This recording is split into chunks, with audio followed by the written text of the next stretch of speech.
Program on Facebook. It is Millennium TV Zambia. Comment where you're watching us from and what is on your mind this morning, because we want to know what is on your mind. You can speak into the controversy of Bill 7. And right about now, of course, I'm joined by Socialist Party Lusaka Province Youth Secretary Bartholomew Phiri. Just talk about youths and current affairs. Of course, we do know that youths play an important role in just making decisions for the country, but we know that Bill 7 is actually championing this move to actually say that youths will be at least some seats will be reserved for youths in Parliament. And we'll be speaking more into this issue. Mr. Phiri, thank you so much for joining me. How are you? I'm very much fine, thank you, and it's my pleasure to be hosted here. Definitely. Let's talk about Bill 7. What's your general comment on Bill 7? Since, of course, we know that it passed, third reading. It's just waiting for presidential assent. What is your general comment on the entire Bill 7 as a youth? All right. So I think it is very much important to respect the order of the court. And when you look at this bill, it was declared a nullity, meaning something that was not in the eyes of the law. It was unconstitutional. That is why the Constitutional Court guided on how they should do it. But then the whole process itself was wrong. So in the first place, what was happening yesterday in Parliament was an illegality. That's my general comment. Your general comment. Well, thank you so much. But let's now turn it down to Socialist Party and you being the youth secretary, the Lusaka Province Youth Secretary for Socialist Party.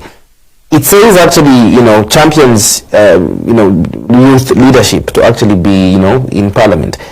Is Socialist Party championing the move of youths taking up certain roles that will make sure that they are ahead in the society? All right, thank you very much. I think we as a party, we have demonstrated that before. And we have been making it open to our people. We have spoken widely that the Socialist Party advances and champions the participation of the young people.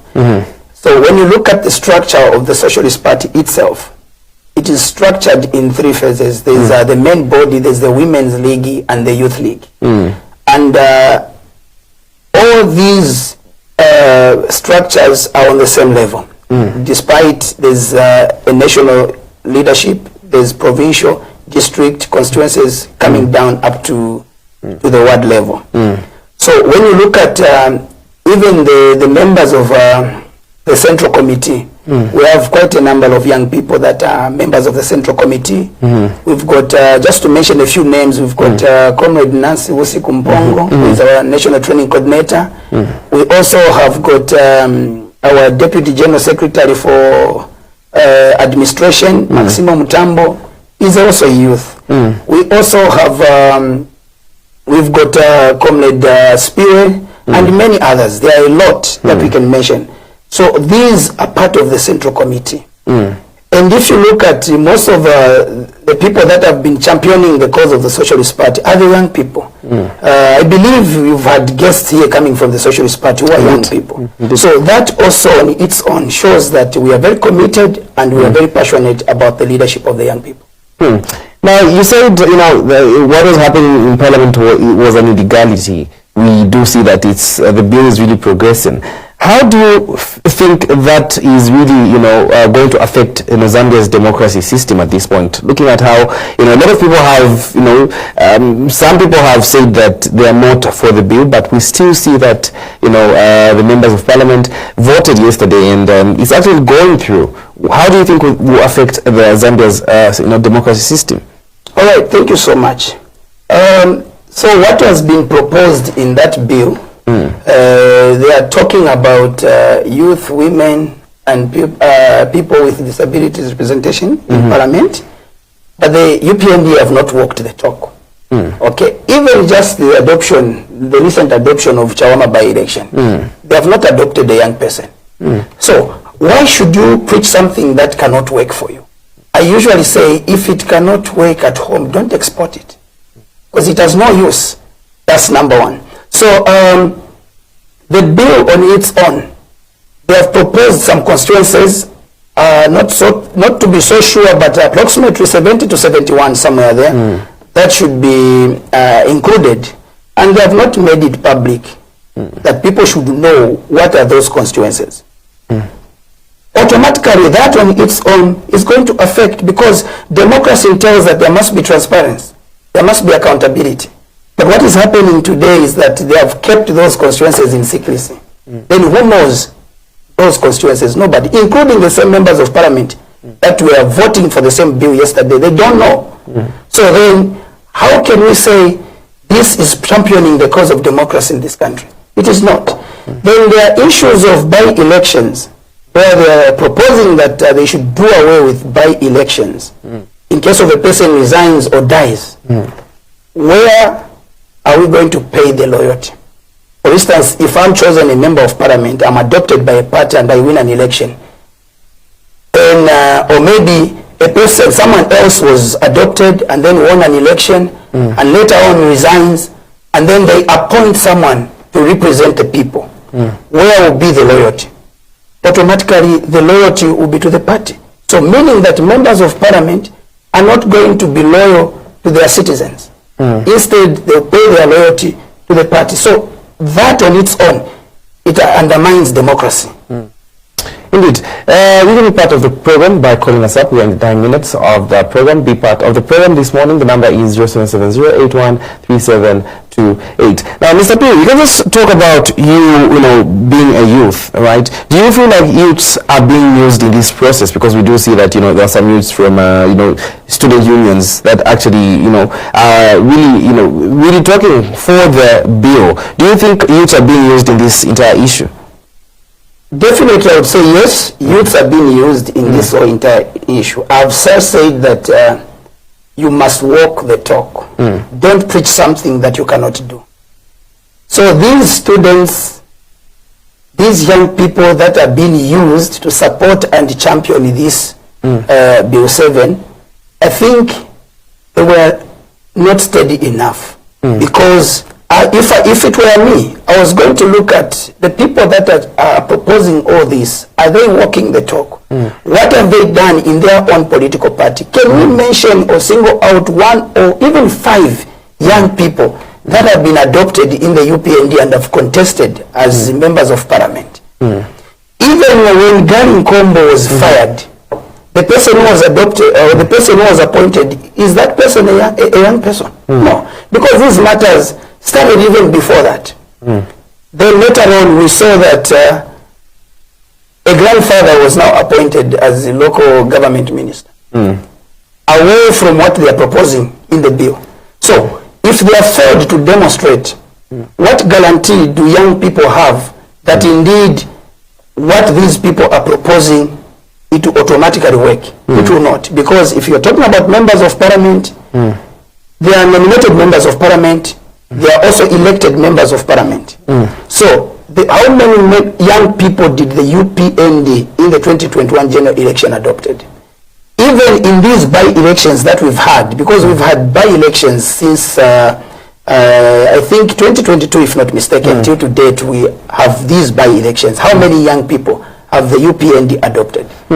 So for me, the UPND proposals of including the young people, I think it isn't serious. Now, talking about adoption or adopting youths, sometimes we see that when you want to contest as a member of parliament in by-elections, you definitely need to be financially stable, right? But sometimes we cannot fully blame it on these political parties. Do the youths have the financial capability, and are they ready to actually lead? That's the question. All right. So not every youth has no capacity to start with, and not every youth is not ready to lead. There are some young people that are very much ready to lead. There are some young people that have the financial muscle to contest an election. And I don't believe that in the UPND they don't have those youths.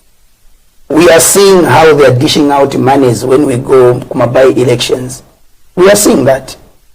And again, it shouldn't just be entirely on a candidate to sponsor him or herself during an election as if is an independent candidate. The party also has to support.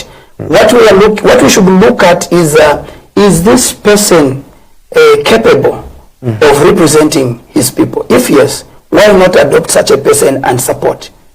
So now, if financial muscle should be an issue in order to adopt a young person, how will this process, or how will this proposal of the UPND then work?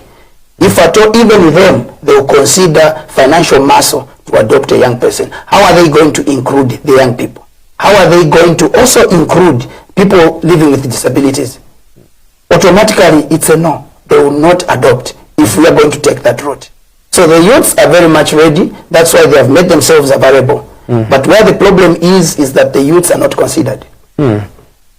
Interesting. Well, lastly, we will talk about the Speaker of the National Assembly, of course, to get a youth perspective on how she was jubilating in Parliament yesterday because the bill actually passed to third reading, and now it awaits, presidential assent. What was your first reaction to, seeing the Speaker of the National Assembly actually celebrating the successful passing of the bill? All right. As a person who has studied governance, when I saw that conduct, I first looked at the position itself, the Speaker of the National Assembly. That is a very crucial position in the government of this Republic of Zambia. And the Speaker of the National Assembly must ensure that she's impartial. She should not take sides. But when you look at the conduct itself, it clearly shows to you and confirms that we've got a cadre who is heading the National Assembly by the name of Nelly Muti. That behavior I saw yesterday clearly undermines the integrity of the National Assembly. If the National Assembly would be spearheaded by such characters, then that becomes a threat to the democratic governance of this country. That was my take. Wow, interesting. You can also just give your closing remarks, just regarding Bill 7 and the Socialist Party, how you're just faring to the next year's coming general elections. The Socialist Party is very much geared to participate in the 2026 general elections. And I believe that we will still do our very best to drum up support for our party and the party leadership. And in this case, Dr. Fred Membe, who is our 2026 presidential candidate. And on the issue of Bill 7, I think I've exhausted and talked much about it. What was happening yesterday was an illegality. And that bill, I want to also make mention this, that there are allegations that members of parliament were induced through illicit means to support the bill. Those allegations are there. And with looking at the numbers on how it was done yesterday, one wouldn't argue that maybe those allegations could be true. But they should understand one thing, that hostility will judge them one day. Because I believe in consequences to be more important than decisions. A decision made today is just for one moment. If it is made now, it is done. But the consequences now are what remains. Thank you so much, Mr. Phiri, for actually coming through, hoping to really engage you in terms of, that Socialist Party, Mr. Province Youth Secretary. Guys, it has been a pleasure having you over. It's my pleasure as well, and I'm really grateful. And thank you so much to Millennium TV, and thank you so much to you. Indeed. Well, it has been Millennium Quarter right here on Millennium TV, and I've been your host. Of course, in studio, I had Phiri, Member of Parliament, Honorable Emmanuel Tembo, to just talk about the passage of Bill 7 yesterday, from yesterday. And of course, I was also joined by Socialist Party, Lusaka Youth Province Youth Secretary, Bartholomew Phiri, to just speak into a perspective of the youths regarding this bill. Are the youths ready to lead?